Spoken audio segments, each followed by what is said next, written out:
The shadow in the escape room, the person it kept bumping into, didn't exist, at least according to the control room. It wasn't until the vermilion bracelet suddenly shattered that I realized he had never been alone during those 3 months. The following is A's first-hand account. This story comes from an NPC employee who worked at an escape room. According to him, the incident is well known among many people in the local escape room industry and is connected to a real criminal case. Therefore, no names of people or locations will be mentioned in the hope of protecting everyone's privacy and interests. I used to be an extremely passionate escape room enthusiast. He was someone who even dreamed of making it his lifelong career. His family often warned him that such places were unlucky, filled with negative energy, and not good to spend too much time in. But I was a thorough materialist and a committed atheist, almost to the point of obsession. He never paid any attention to their warning. However, after what happened, I never entered another escape room again. Looking back, he feels fortunate that, shortly before the incident, he had inexplicably visited a famous local temple and obtained a vermilion bead bracelet, which he attached to his phone. What follows is a story that becomes increasingly unsettling the more one thinks about it. After everything was over, Evening began practicing Buddhism. At the time, I was balancing his studies and exams, working part-time as an NPC at an escape room. The pay was minimal. He was essentially doing it for the love of the hobby. The venue was located in the busiest commercial district of the city. The theme I worked in was an ancient Chinese setting, and most of the gameplay took place in complete darkness. After passing the interview, I did something strange. Despite never believing in spiritual matters, he visited a temple before his first day of work and obtained a vermilion bracelet. He attached it to his phone. He admitted that although he considered himself a skeptic, the thought of spending hours lying inside a coffin still felt somewhat ominous. The shadow in the corner. On his first day, an experienced employee led him through the set and explained the entire storyline and route of his character. I carefully recorded every step on his phone. The set contained red lanterns, coffins, Buddhist statues, funeral wreaths, bells, memorial halls, and various elements designed to imitate an ancient Chinese environment. After the tour, the senior employee left while the lights remained on. I stayed behind, walking through the venue alone while studying the map. Then he noticed something strange. At a corner within his field of vision, a dark figure darted out of sight. It happened more than once. At the time, assumed it was a trick of the lighting or perhaps another NPC working elsewhere in the venue. He didn't think much of it. Still, after leaving the set, he casually asked his coworkers whether anyone else had been inside. Everyone said no. I let the matter go. As time passed and he worked more sessions, he forgot about it. Even when increasingly strange things happened, he always blamed poor lighting or visual illusions caused by darkness. The footsteps that shouldn't exist. I was responsible for the third section of the game. Before players reached that area, he was usually resting and waiting for his cue. While sitting alone and looking at his phone, he would often hear footsteps and doors opening and closing somewhere within Zone 3. Whenever that happened, he assumed a player had wandered into his area by mistake. He would put away his phone and listen carefully. But after the noises, nothing happened. Confused, he repeatedly contacted the control room. Every time the answer was the same. There's nobody there. Even stranger incidents followed.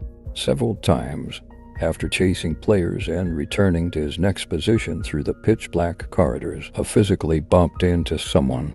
Naturally, he asked the control room whether he had accidentally collided with a player. But if it had been a player, they would normally scream and run away. The person he bumped into never reacted. They simply continued walking. I wondered if it might be another NPC, yet the control room always insisted there isn't anyone else there. Only later did I realize how impossible this was. The person he collided with was clearly male, but there were only 2 male NPCs assigned to that theme. One was a character who constantly carried a glowing red lantern. If I had bumped into him, he would have seen the lantern. The other male NPC was himself.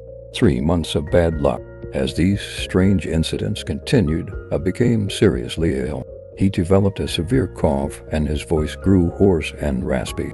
Doctors could find nothing specifically wrong and suggested it was probably a seasonal cold. Eventually, he recovered slowly with cough medicine. At the same time, his luck seemed to deteriorate dramatically. He frequently had nightmares. He suffered random cuts and bruises.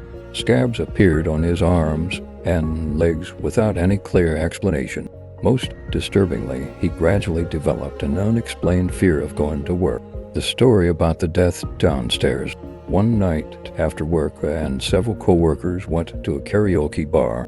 While everyone was drinking, a female coworker casually mentioned something unsettling. She told him that 1 floor below their escape room, there had once been a hospital-themed escape room. Years earlier, the owner had been killed there. I assumed she was trying to scare him and laughed it off, the joke that silenced everyone. The next day, I was resting inside a coffin while waiting for players. A message appeared in the staff group chat. An NPC from another themed room wrote, "A group of players says they just saw a ghost. Now they refuse to continue." I found it amusing. He tagged the coworker who had told him about the death downstairs and joked, "Maybe it's the elevator bed ghost from the hospital room." The reaction was immediate.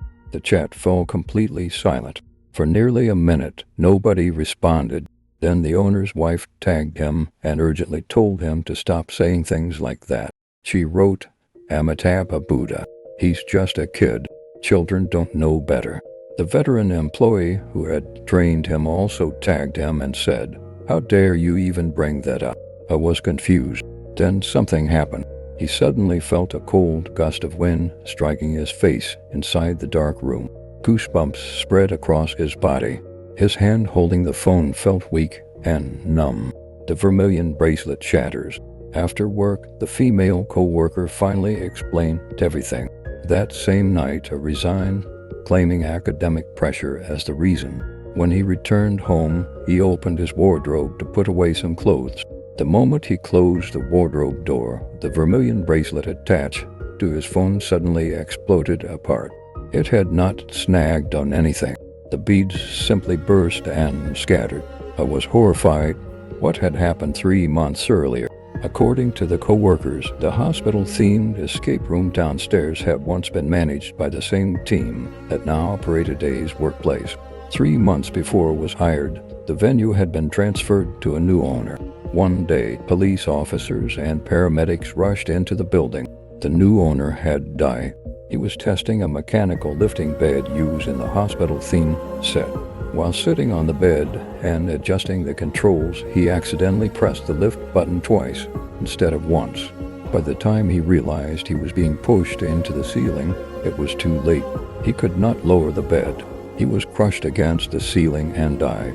Employees were never told whether the cause was suffocation or catastrophic internal injuries.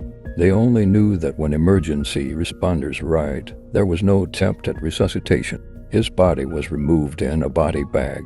The tragedy affected everyone on the floor. The owners and staff of a neighboring escape room collectively visited a temple to pray for safety. The owner of A's escape room reportedly stayed at a temple for 2 full days. A new belief. After learning the story, I found himself connecting every strange experience he had had during those 3 months. The dark figure, the footsteps, the collisions in the darkness, the illness, the nightmares, the feeling that he was never truly alone. Everything seemed to fit together in a way that challenged everything he had believed about the world. For the first time in his life, I began to think that spirits might actually exist. After resigning, he suffered from insomnia for an entire week before gradually recovering. Even today, he does not know whether the shattered vermilion bracelet protected him or whether the deceased owners simply never intended him any harm. He only hopes that the man has found peace. A final warning. Says he kept this story to himself for a long time.